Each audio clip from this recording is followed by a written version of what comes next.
आज हमारा टॉपिक है इकाई अंक ज्ञात करना। इकाई अंक ज्ञात करना।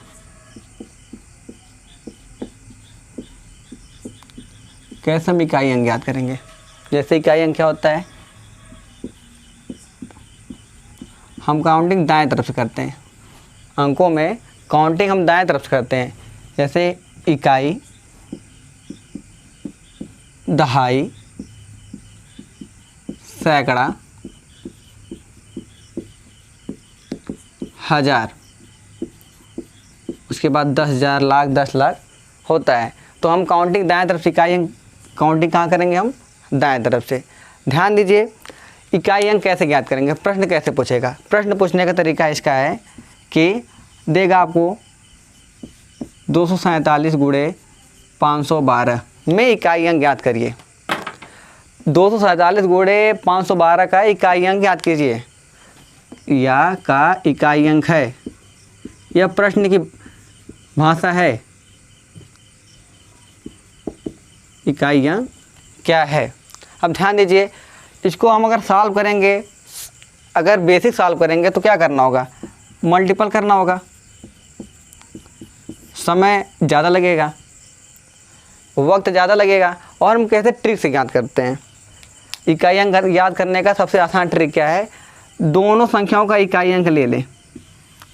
दोनों संख्याओं का इकाई अंक ले लें, दोनों को नीचे लिख लें, दोनों का आपस में गुणा कर लें, तो 2 सत्ते 14।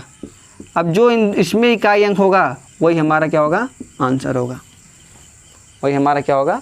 आंसर होगा। जैसे 227 गुणे 512 अगर हम गुणा करते समय ज़्यादा लगता, इसलिए समय से बचाने के लिए हम लोग क्या करते हैं? दोनों संख्याओं का इकाई अंक ले लेते हैं और दोनों संख्याओं का इकाई अंक लेके आपस में गुणा कर देते हैं। गुणा करने के बाद अगर वह 2 अंक में आता है या 3 अंक में आता है, उसका हम इकाई अंक ले लेते हैं। ये इकाई अंक ज्ञात करने का सबसे आसान तरीका है। आइए देखते हैं अगला क्वेश्चन।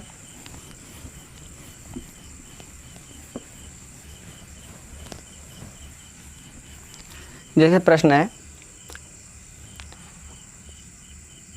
512 गुणे 935 गुणे 714 गुणे 512 में इकाई अंक क्या है?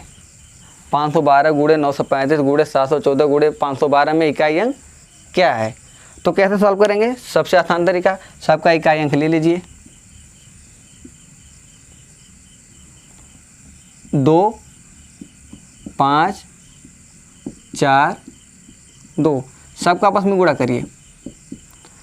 2, 5, 10, 10 चौको 40, 40 दूना 80। तो हमारे इकाई अंक क्या होगा? 0 होगा। इकाई अंक 0 होगा। फिर से एक बार समझिए, आपस में सबका गुणा करना है। 2 पच्चे 10, 10 चौको 40, 40 दूना 80। तो हमारा इकाई अंक क्या होगा? 0 होगा। समझ में आया? और देखिए अगला प्रश्न।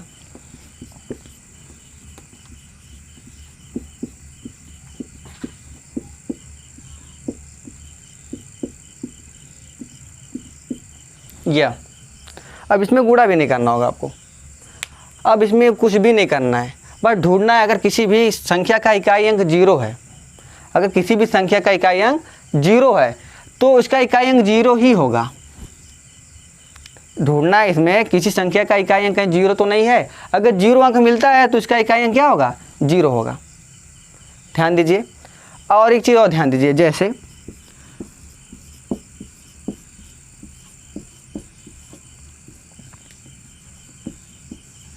ध्यान दीजिए, ये इकाई अंक है। अगर 2 इकाई अंकों का गुणा उसका इकाई अंक 0 आता है तो उसका इकाई अंक भी 0 होगा। जैसे 5, 6, 30। अगर 30 में 8 से गुणा करेंगे तो तब भी इकाई अंक क्या आएगा? 0 आएगा। ध्यान दीजिए, जब हमारा किसी भी अंक में इकाई अंक 0 है तो पूरे भी क्वेश्चन में इकाई अंक क्या होगा? 0 होगा। और ध्यान दीजिए 255 गुणे 676 गुणे 928, इसमें क्या करना है? 2 इकाई अंकों का गुणा करेंगे। अगर 0 आ जाता है इकाई अंक तो उसका इकाई अंक क्या होगा?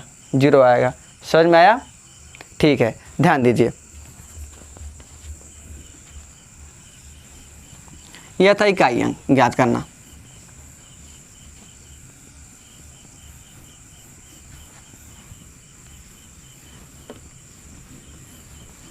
अब देखिए, ये तो साधारण प्रश्न था, इकाई अंक ज्ञात करना।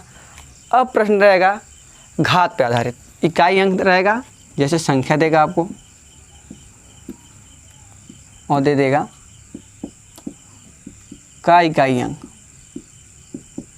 का इकाई अंक ज्ञात कीजिए, ज्ञात कीजिए, का इकाई अंक ज्ञात कीजिए। इसका इकाई अंक कैसे ज्ञात करेंगे? पहला क्वेश्चन। दूसरा क्वेश्चन,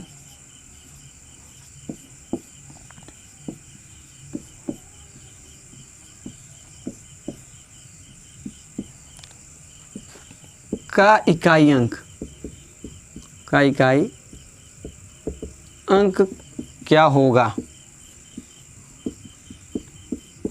क्या होगा? आइए देखते हैं कैसे सॉल्व करेंगे। ध्यान दीजिए, जब भी घात वाले प्रश्न हो उसमें इकाई अंक पूछे, जब भी घात वाले प्रश्न हो उसमें इकाई अंक पूछे तो कैसे सॉल्व करेंगे। ध्यान दीजिए, कुछ ज़्यादा नहीं करना है। जो घात वाले रहेंगे अंक उसमें 4 से भाग देना है हमें। किससे भाग देना है? 4 से भाग देना है। जैसे 755 है, हम क्या करेंगे? 4 से भाग देंगे। 7 का 4 का नाम 4, 3, 4/32, 3, 4/32, 3। ये जो हमारा 3 है इसको हम घात बना देंगे, वो भी किसके घात? 8 की घात। किसके घात? 8 की घात।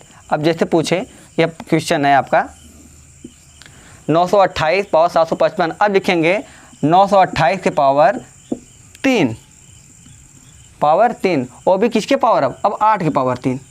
8 का पावर 8 गुणा 3 बार कर दीजिए। 8/64 गुणे 8 करिए।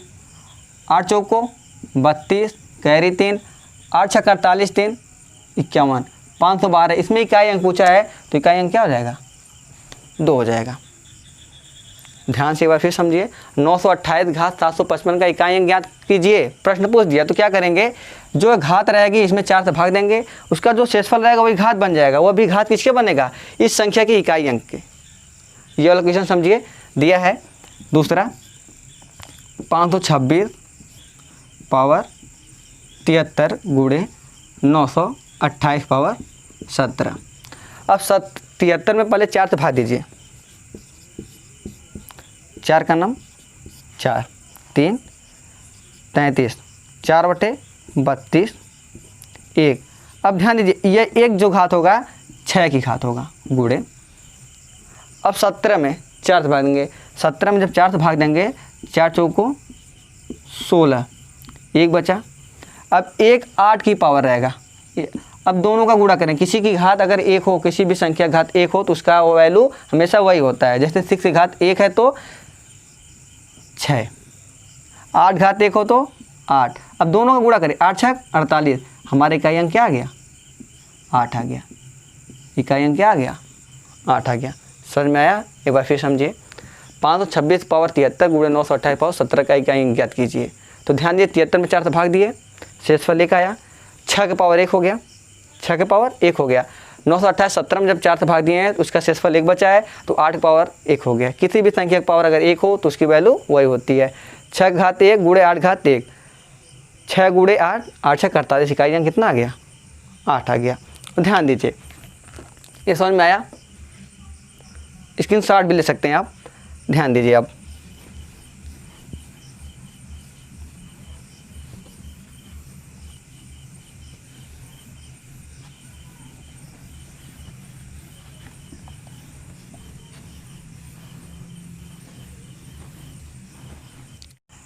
ध्यान दीजिए,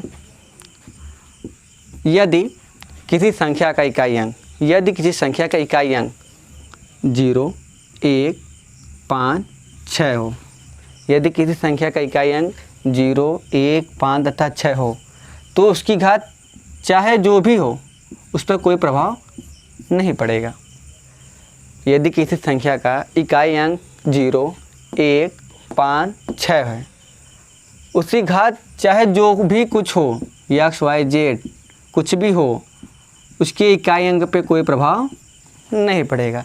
ध्यान दीजिए, जैसे मैंने आपको बोला 251 की पावर 925 गुणे 525 पावर 23 का इकाई अंक ज्ञात कीजिए। ध्यान दीजिए, अब मैंने बोला 4 से भाग देना है, 4 से भाग दीजिए। 4 का नम 4, 4 नवा 36, 4 बट्ठे 32, 3 आ गया। अब मैंने बताया था इकाई अंक की पावर रहेगा 3 गुणे 23 में भाग देंगे 4 से, तो 4 पच्चे 20, बचेगा 3, 5 की पावर 3। एक पावर चाहे कुछ भी हो उसका वैल्यू 1 होता है। 5 की पावर 3, 5 गुणे 5 गुणे 5, 5 पच्चे 25, पच्चे 125, 1 गुणे 125। एक में जब 125 गुणा करेंगे मान में कोई परिवर्तन नहीं होगा, तो इकाई अंक क्या आ गया 5। तो ध्यान दीजिए, यदि किसी संख्या का इकाई अंक 0, 1, 5 तथा 6 हो तो उसकी घात चाहे जो भी कुछ हो तो उसके मान पे कोई प्रभाव नहीं पड़ता है। समझ में आया?